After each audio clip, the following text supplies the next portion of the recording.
Most people will never change their life, not because they can't, but because they never take themselves seriously. There will be a day in your life when something shifts, not because everything around you suddenly gets better, not because you finally feel motivated, but because you reach a quiet, uncomfortable realization you've been wasting your own potential, not in a dramatic way, not all at once, but slowly in the small decisions no one sees, the mornings you hit snooze, the promises you made to yourself and broke before the day even started, the goals you keep talking about but never actually move toward. And the hardest part is this: you know it. You know what you're capable of. You know the version of yourself you could become if you actually followed through. But instead, you've been negotiating with your own discipline. You've been choosing comfort over growth again and again until it started to feel normal. No one respects a person who doesn't respect themselves. There's a moment that doesn't get talked about enough. It doesn't look impressive from the outside. There's no applause, no recognition, no sudden breakthrough. It's usually quiet, almost invisible. Maybe it happens late at night when everything is finally still. Or in your car after a long day, when you just sit there for a second longer than usual before stepping out. Maybe it's in front of a mirror when you look at yourself and, for the first time in a long time, you stop avoiding your own reflection. And in that moment, something feels different. You're not confused anymore. You're not lost. You're not waiting for clarity. You're just done with your own excuses. You realize that no one is coming to fix this for you. Not your friends. Not your job. Not some future version of yourself who will magically have more discipline, more confidence, more time. That version doesn't exist unless you build it. And that's when the truth hits. The problem has never been your circumstances. It's never been your lack of ability. It's that you haven't been taking yourself seriously. You've been treating your goals like options instead of commitments. You've been waiting to feel ready instead of deciding to act. You've been speaking about the life you want, but living in a way that guarantees you'll never reach it. And the longer that continues, the more it costs you. Not just in missed opportunities, but in something deeper, in how you see yourself. In the quiet loss of self-respect that happens every time you say you'll do something, and don't. But here's the part most people don't understand. The shift doesn't require a perfect plan. It doesn't require a complete reinvention overnight. It requires a decision. A clear, honest decision that from this point forward, you stop treating your life casually. Because the day you take yourself seriously, your old life ends. Not because everything instantly changes, but because you do. Over the next chapters, you're going to see exactly what that looks like. The internal battles you've been avoiding. The standards you've been lowering without realizing it. The habits that have been quietly shaping your identity and how to take control of them. This isn't about motivation. It's about ownership. It's about becoming someone you can actually respect. And if you already know someone in your life who's stuck in that same cycle, someone who keeps saying they want more, but hasn't made the shift yet, send them this video. Because deep down you already know who needs to hear this. Chapter 1. The moment you realize you're lying to yourself, you're not lazy. You're just used to lying to yourself. There's a strange kind of exhaustion that doesn't come from working too hard. It comes from knowing you're not doing what you said you would. You wake up already a little behind, not on tasks, but on trust. Your own trust. And it doesn't feel dramatic. No alarms, no crisis. Just a quiet awareness that you're out of alignment again. You check your phone, scroll a little. Tell yourself you'll start in 5 minutes. 5 minutes turns into 20. And somewhere in the back of your mind, a voice whispers, "You're doing it again." The dangerous part isn't the delay. It's how normal it's become. At first you used to notice it. You'd feel that friction like something was off. Now it barely registers. You've learned how to ignore it. You've gotten good at explaining it away. I just need to recharge. I work better under pressure. Today's just not the right day. The excuses aren't loud. They're reasonable. That's why they work. I knew a guy who had a simple goal, nothing extreme. He wanted to get back in shape. Not six-pack, not competition level, just enough to feel strong again. He bought new shoes, signed up for a gym, even laid out his clothes the night before. Day 1, he showed up, felt good. Day 2, still there. Day 3, he was tired, said he'd go in the evening. Evening came, something came up. He'd go tomorrow. Tomorrow came with the same plan and the same outcome. By the end of the week, the shoes were still new.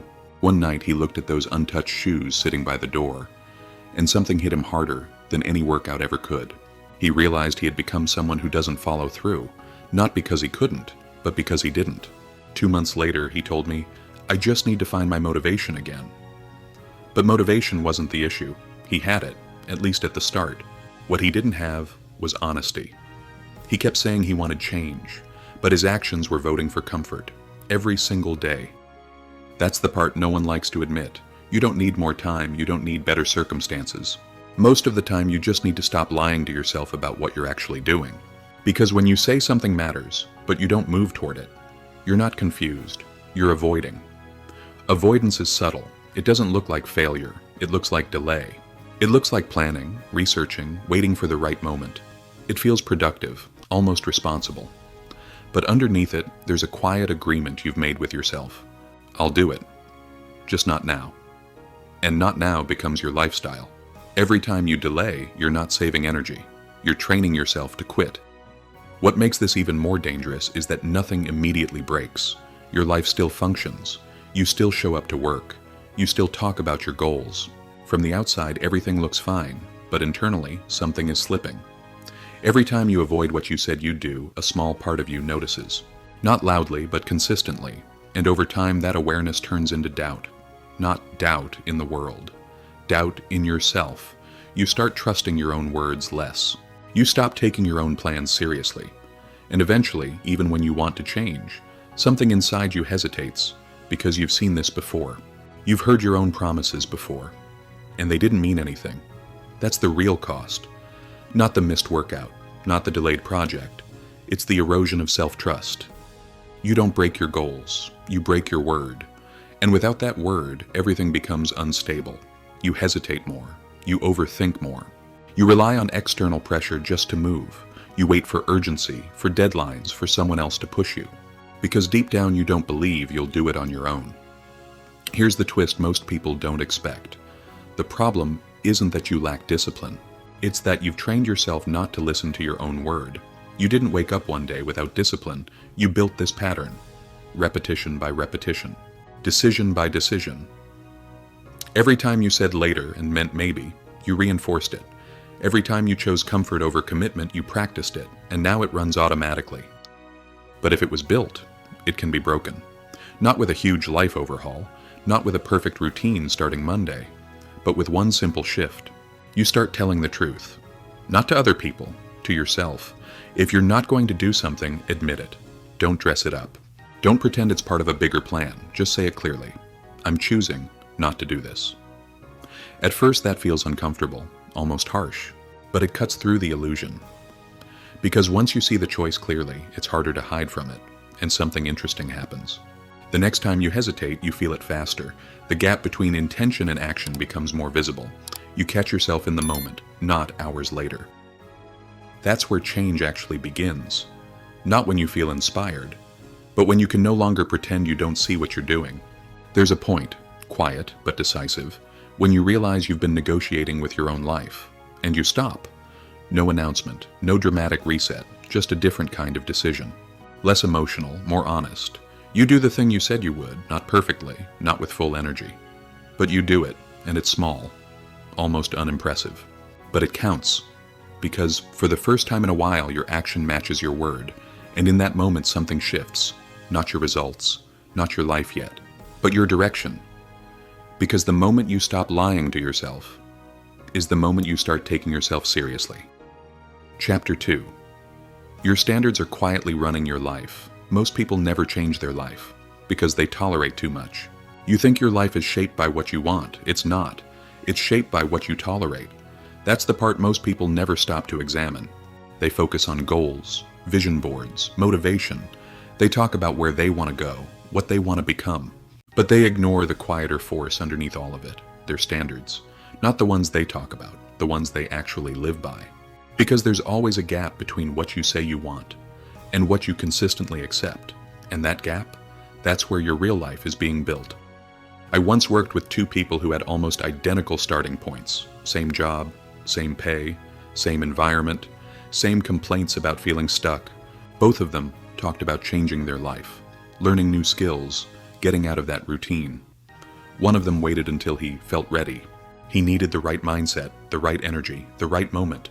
Some days he made progress. Most days he didn't. The other one made a quiet decision. He stopped negotiating with himself. He showed up early. Even when it didn't matter. Even when no one noticed. He used that extra time to learn something new. Not perfectly. Not consistently at first. But deliberately. A year later, their lives had nothing in common. One was still talking about change. The other had already become it. And from the outside, it looked like discipline. But that wasn't the real difference. The real difference was what they were willing to accept from themselves. One tolerated inconsistency. The other didn't. One allowed excuses. The other cut them off early. One lowered his standards to match his mood. The other raised his standards above it. That's how your life gets decided. Quietly. Daily. Without announcement. You don't rise to your goals. You fall to your standards, and that should bother you. Because it means your future isn't waiting somewhere ahead of you. It's already happening right now inside your habits. Most people misunderstand standards. They think it means being extreme. Being perfect. Never slipping. That's not what this is. Standards are not about intensity. They're about consistency. They're about the line you refuse to cross. The things you don't negotiate with. The behaviors that become non-optional. You don't need to do everything. But what you say matters. Has to move. Every day. In some form. Because the moment you allow inconsistency in what matters most, you send a message to yourself. This isn't that important. And your brain listens. It adapts. It starts treating your goals like suggestions instead of commitments. That's how people stay stuck for years, not because they don't know what to do, but because they've trained themselves to accept less. There's a moment I remember clearly. A friend of mine was trying to build something on the side. Nothing huge at the start, just a simple project.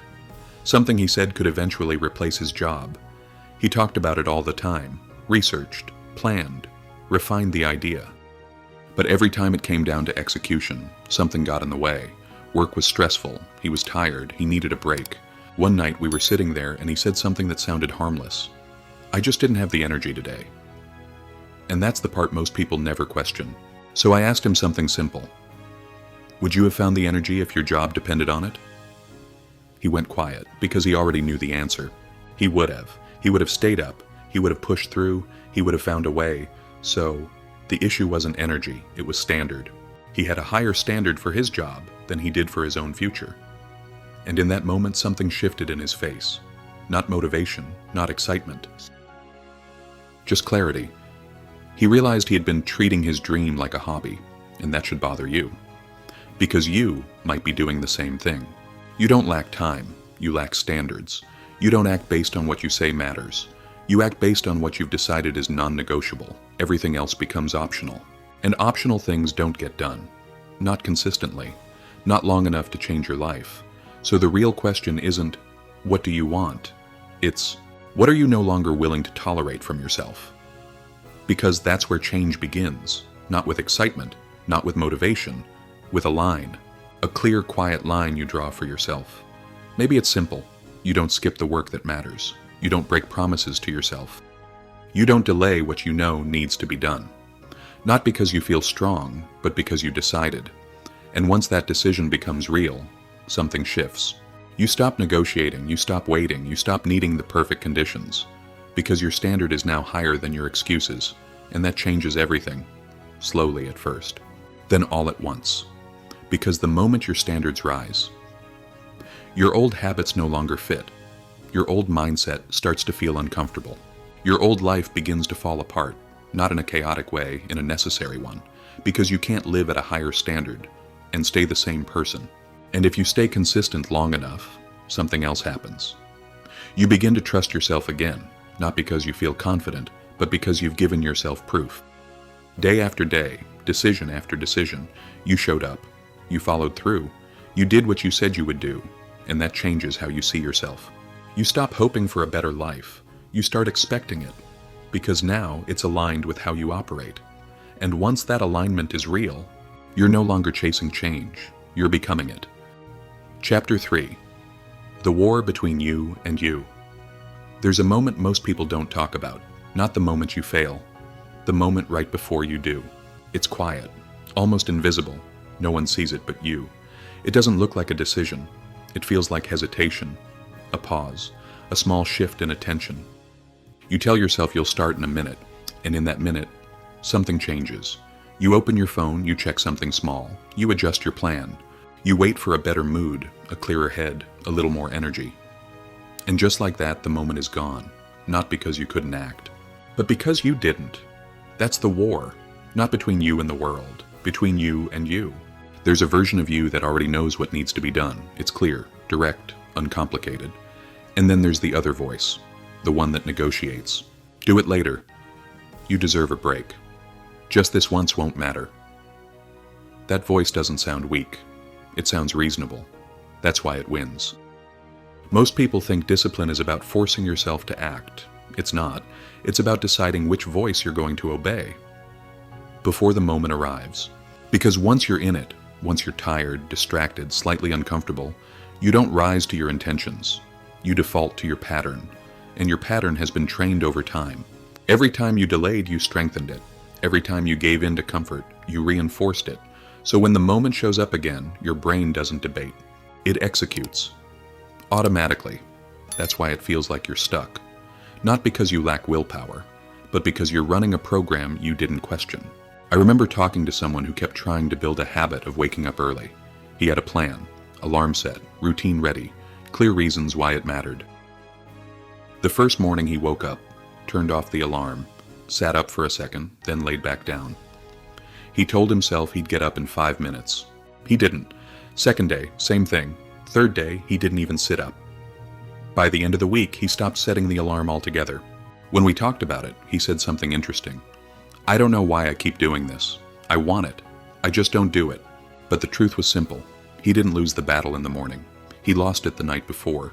He went to sleep still negotiating, still leaving the decision open, still allowing himself an exit. So when the alarm went off, the outcome was already decided. That's the part people miss. The moment you think matters isn't the moment that decides. The decision happens earlier, when you set the rule, or don't. Because if something is still optional in your mind, your brain will look for the easiest way out every time, and that should bother you. Because it means you've been walking into your hardest moments unprepared, hoping you'll feel strong enough when the time comes. You won't. Not consistently. Not long enough to change anything. Here's the twist most people don't expect. You don't need more discipline in the moment. You need fewer decisions. The strongest people aren't constantly fighting themselves. They've removed the argument. They've already decided. Wake up means get up. Work time means work. No negotiation, no discussion.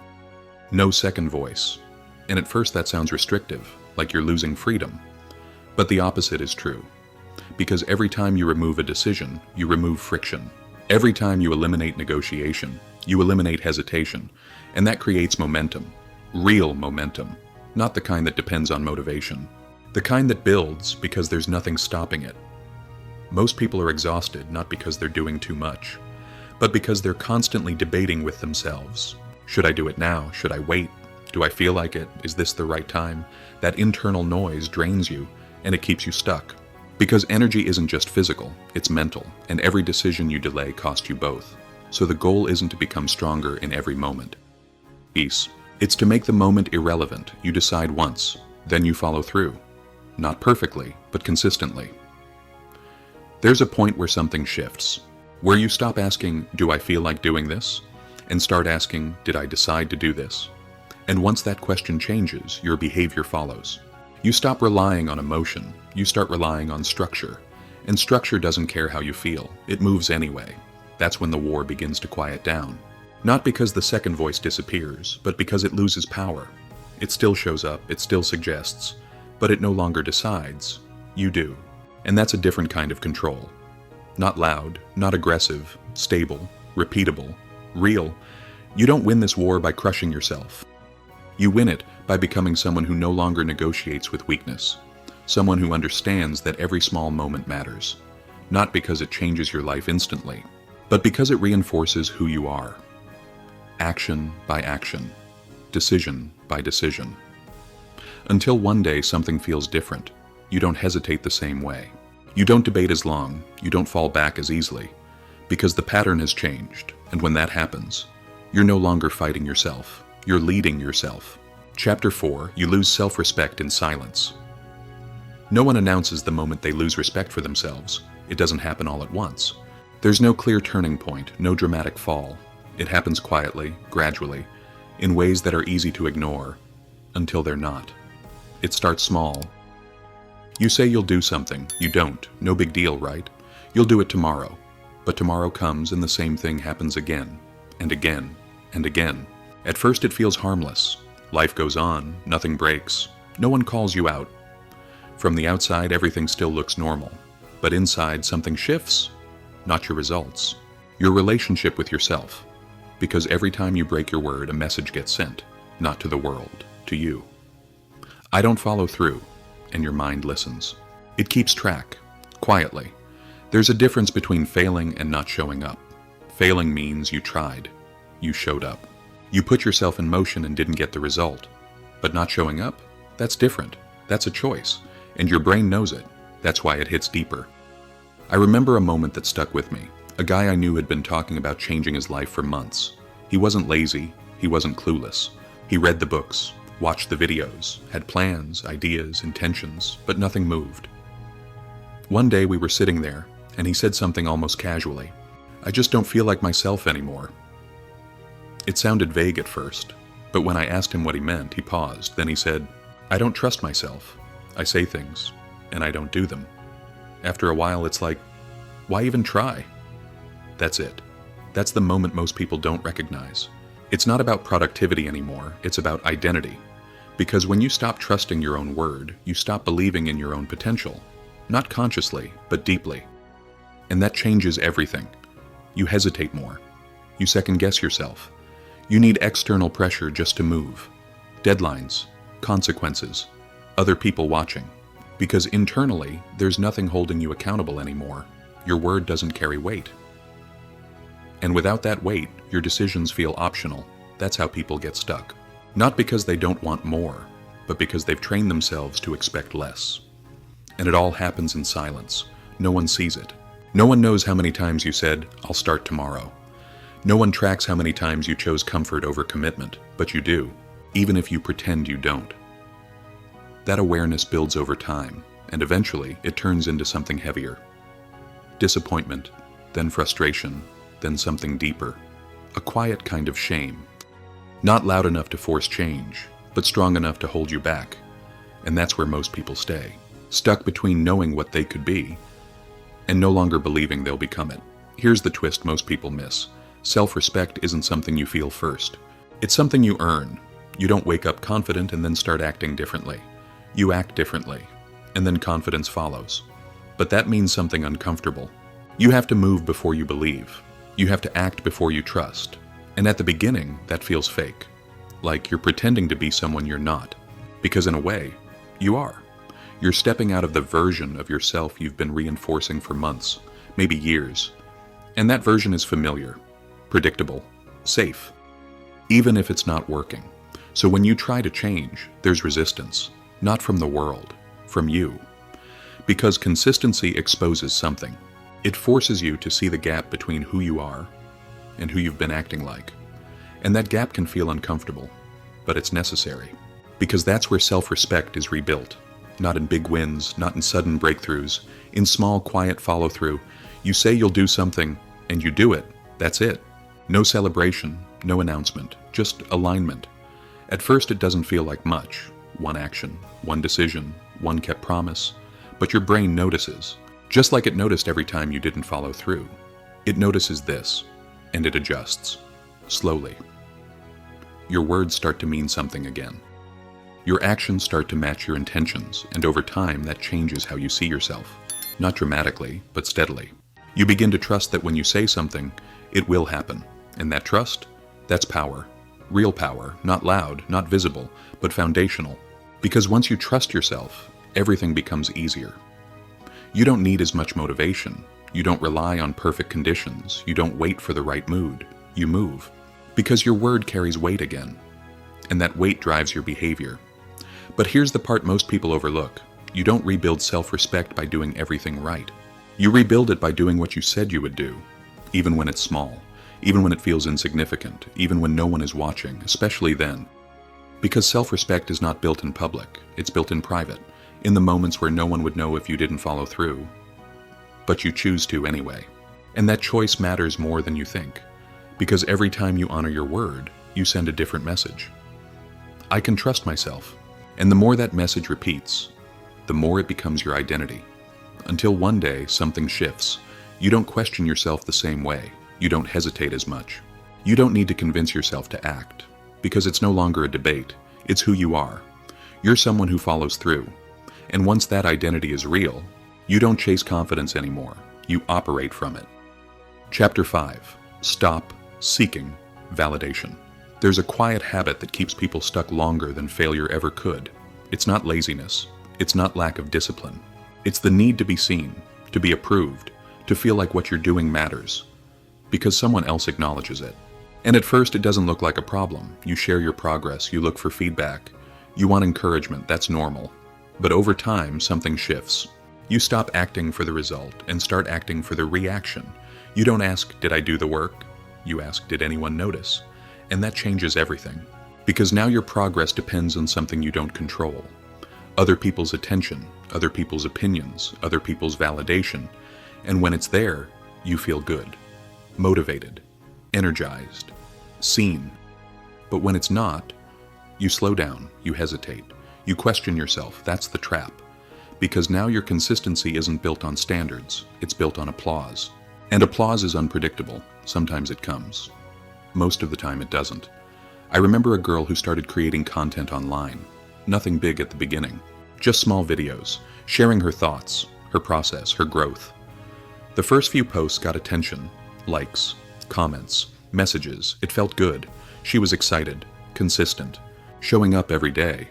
Then, slowly, the numbers dropped. Fewer likes, less engagement, silence. At first she told herself it didn't matter, that she was doing it for herself. But her behavior said something else. She started posting less, then stopped completely.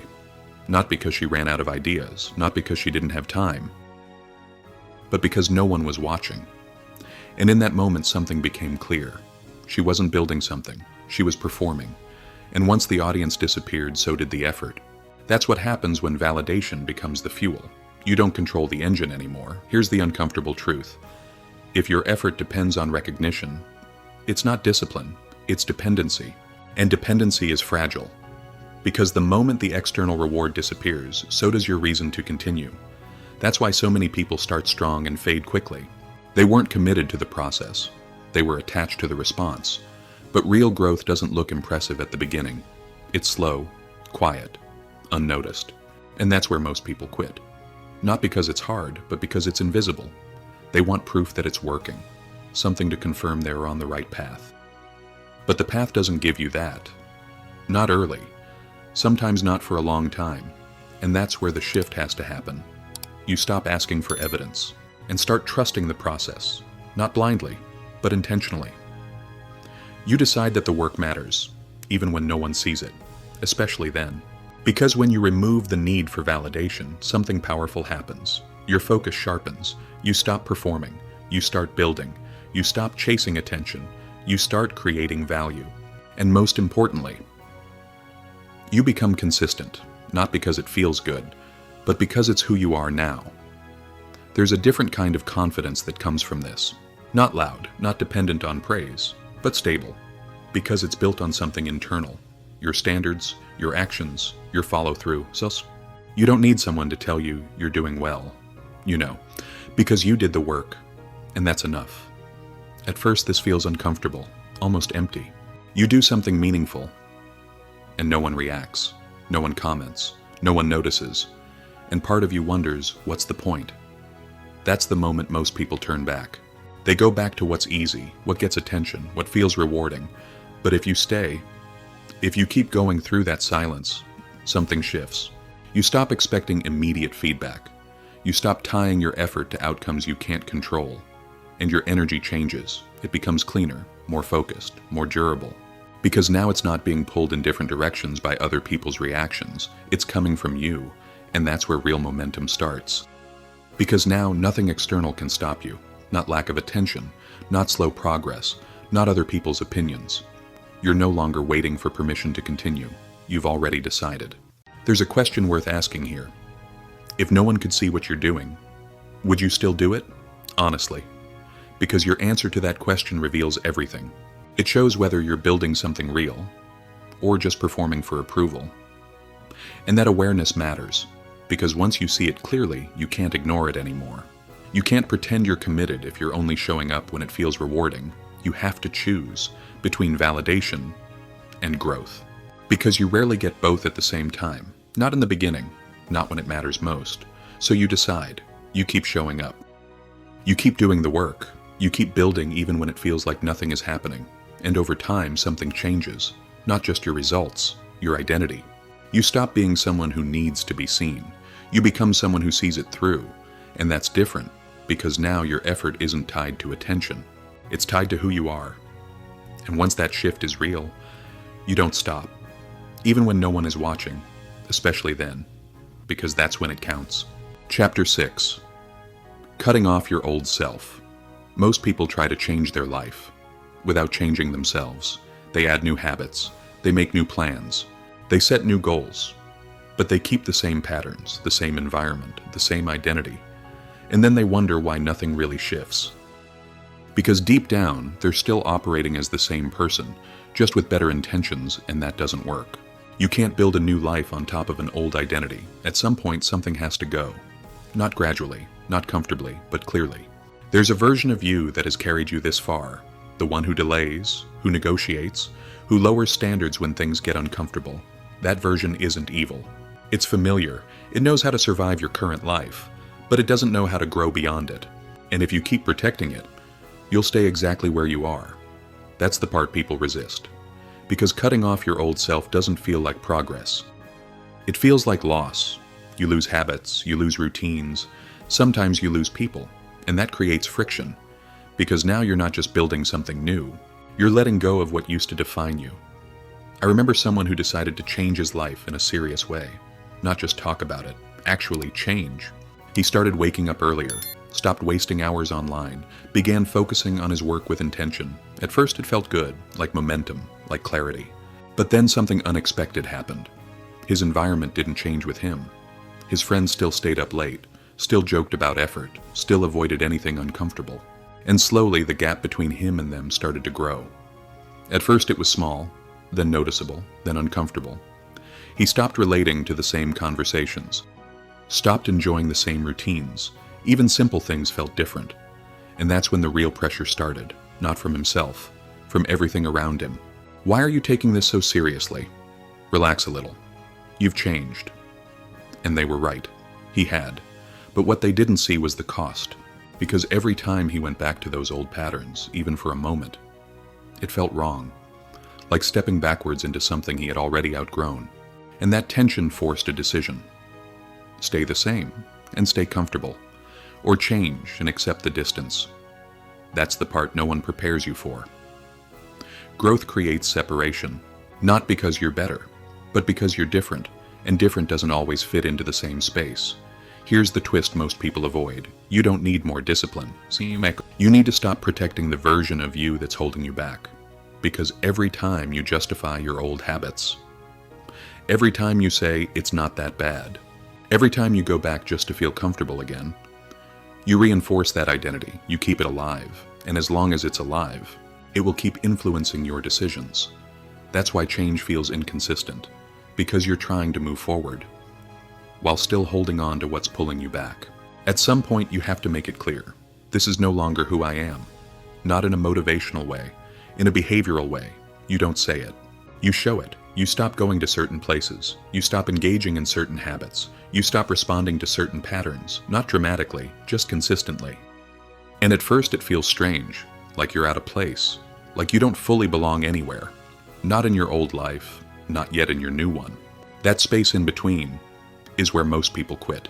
Because it's uncomfortable, it's uncertain, it feels lonely. But it's also necessary. Because that's where identity shifts. Not when everything is clear, but when you keep moving anyway. There's a moment where you notice something small. You react differently. You make a different choice without thinking too much about it. You don't go back to what's easy. You stay aligned with what you decided. And that moment matters. Because it shows you something important. The old version of you is losing control. Not all at once, but steadily. And once that shift starts, it accelerates. Your habits begin to match your standards. Your actions begin to reflect your decisions, and your environment starts to change as a result, not because you forced it, but because you no longer fit into what you used to tolerate. That's how real change happens, not by adding more, but by removing what no longer aligns. The distractions, the excuses, the patterns, the identity, and once enough of that is gone, there's space. Space for something new to exist, something stronger, something more aligned, something real.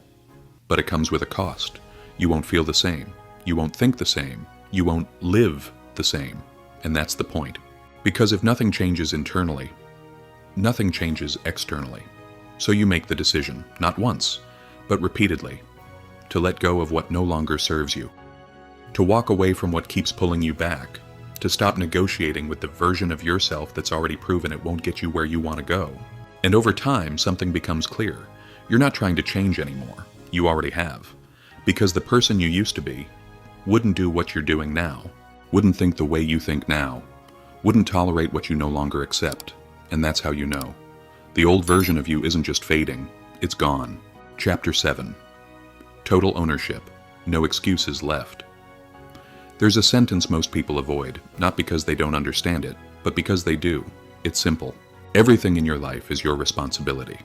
Not everything is your fault, but everything is your responsibility. And that difference matters more than most people realize. Because fault looks backward. It asks, who caused this? Who messed up? Who should be blamed? Responsibility looks forward. It asks, what am I going to do about it? And most people stay stuck in the first question. They analyze, they explain, they justify. They build stories around why things are the way they are, their past, their environment, their circumstances. And sometimes they're right. Sometimes the situation wasn't fair. Sometimes they were given less. Sometimes things didn't go the way they should have. But here's the part that changes everything. Being right doesn't move you forward. It keeps you in place. Because as long as something else is responsible for your life, you're waiting for it to change, waiting for someone to fix it, waiting for conditions to improve, and waiting is where most people spend their lives. Not because they want to, but because they've given away control. There's a subtle shift that separates people who stay stuck from people who move. It's not intelligence. It's not talent. It's not even discipline. It's ownership, complete ownership of everything. Your habits, your time, your decisions, your results, even the parts that aren't your fault. That's the part that feels unfair. Why should you take responsibility for something you didn't cause? Because if you don't, no one else will. And that means nothing changes. I remember talking to two people who were in almost the exact same situation, same job, same pressure, same complaints about being underpaid and undervalued. Both of them had reasons to feel stuck, and both of them talked about wanting more, but they responded differently. The first one focused on everything outside his control. The company, the management, the lack of opportunities. He explained why things weren't working, and he wasn't wrong, but nothing changed. Months passed, then years. Same frustration, same position. The second one saw the same situation, but he asked a different question. If this is my reality, what can I do with it? He started small, learned new skills after work, looked for ways to improve his output, connected with people outside his current environment, not because it was easy, not because he felt like it, but because he decided it was his responsibility to change his situation. A year later, he left that job, not because the company changed, because he did. That's the difference. Same starting point, different mindset, different outcome, and it all comes back to one decision. Am I responsible for my life or not? Here's the twist most people struggle with. Ownership doesn't feel empowering at first. It feels heavy because it removes every excuse. It removes every external reason you've been using to explain why things haven't changed. And once those are gone, there's nothing left to hide behind. Just you, your actions, your choices.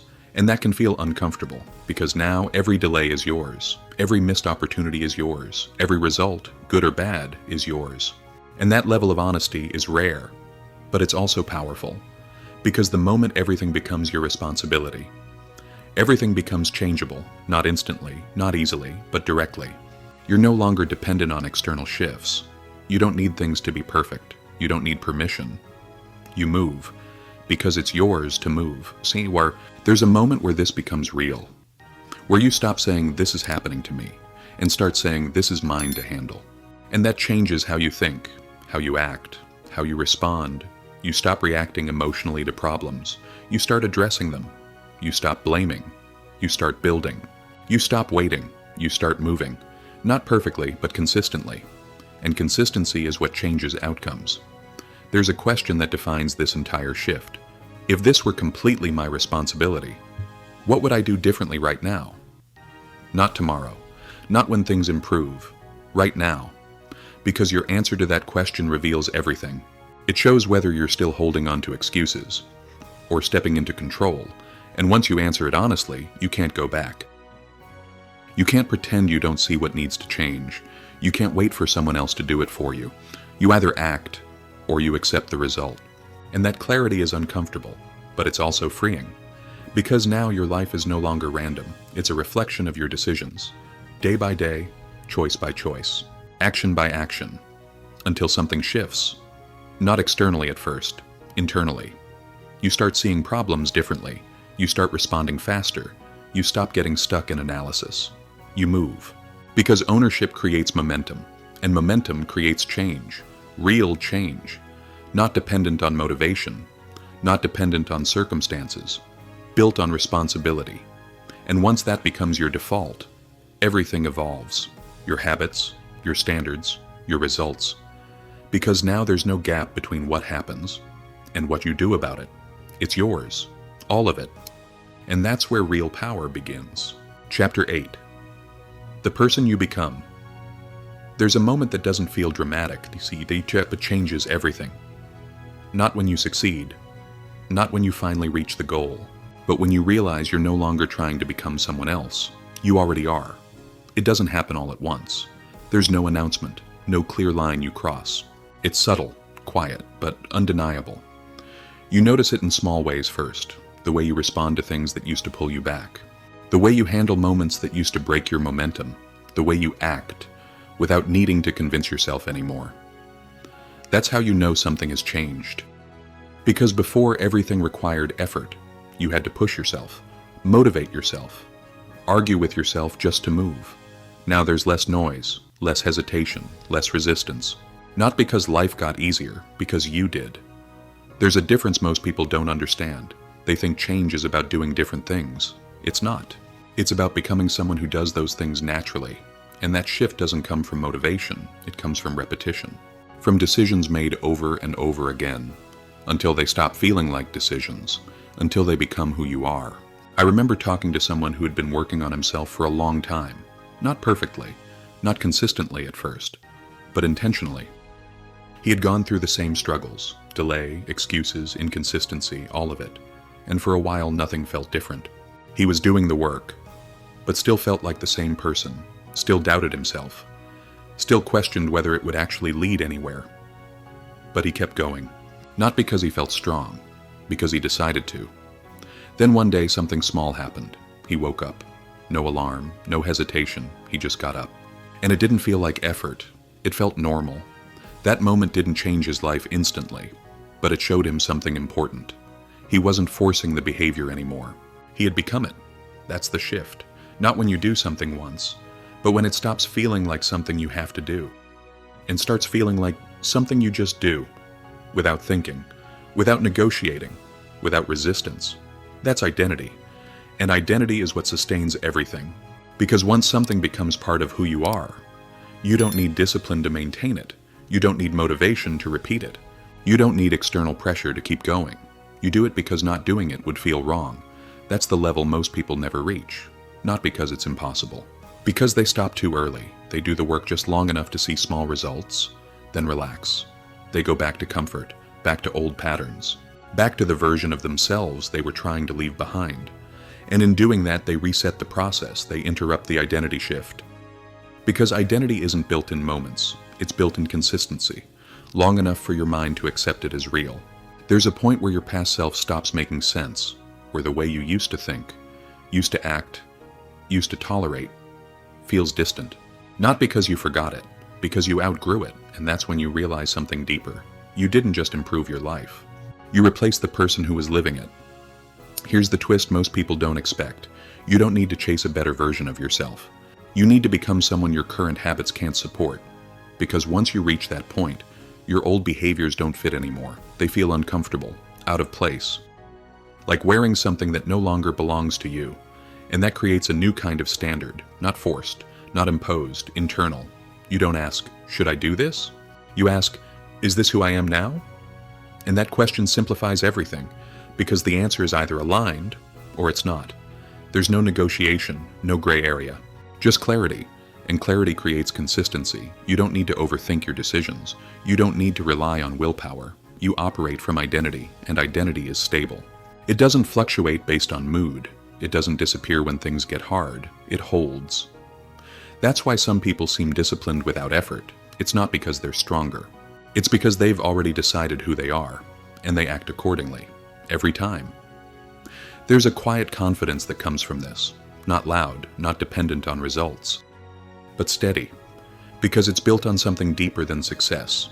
It's built on alignment between what you say, what you do, and who you are. And when that alignment is real, life feels different, not easier, but clearer. You don't waste energy on internal conflict. You don't hesitate the same way. You don't question every step. You move because you trust yourself fully, and that trust changes everything. Because now you're not trying to prove anything, not to other people, not even to yourself.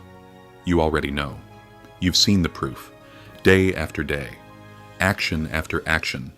You became someone who follows through, someone who doesn't negotiate with weakness, someone who takes responsibility, someone who builds instead of waits. And once that identity is real, there's no going back. Not because you can't, because you won't. Because going back would mean becoming someone you no longer respect, and that's not an option anymore. That's the final shift. Not when your life looks different on the outside, but when it feels different on the inside. When you wake up and don't question whether you'll do what matters. You already know. You don't need to think about it. You don't need to convince yourself. You just move. And that's when everything changes. Not because you reach the end, but because you became the kind of person who doesn't stop. You've made it this far. And that already says something about you. Because most people don't stay long enough to hear the truth all the way through. They hear a few ideas, feel a temporary spark, and then go back to the same patterns. But you stayed. And if you've been paying attention, you already know this wasn't about motivation. It was about something deeper. You saw how it starts.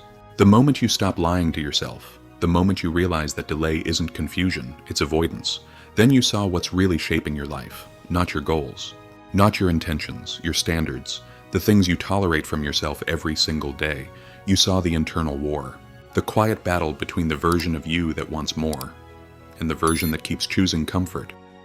And you understood that discipline isn't about pushing harder in the moment. It's about removing the negotiation before the moment even begins. Then it got deeper. You saw how self-respect isn't something you feel first. It's something you earn, through action, through follow-through, through doing what you said you would do, especially when no one is watching. You saw the trap of validation, how easy it is to depend on attention, on approval, on recognition, and how dangerous that becomes when it disappears. Because real growth happens in silence, when no one is clapping, when no one is watching. Then came the part most people avoid, letting go of who you used to be, cutting off the habits, the patterns, even the environments that keep pulling you back. And realizing that growth doesn't just add something new, it removes what no longer fits. You took ownership, not of what was fair, not of what was easy, but of what's yours to change. And that's where real power begins. Because the moment everything becomes your responsibility, everything becomes changeable.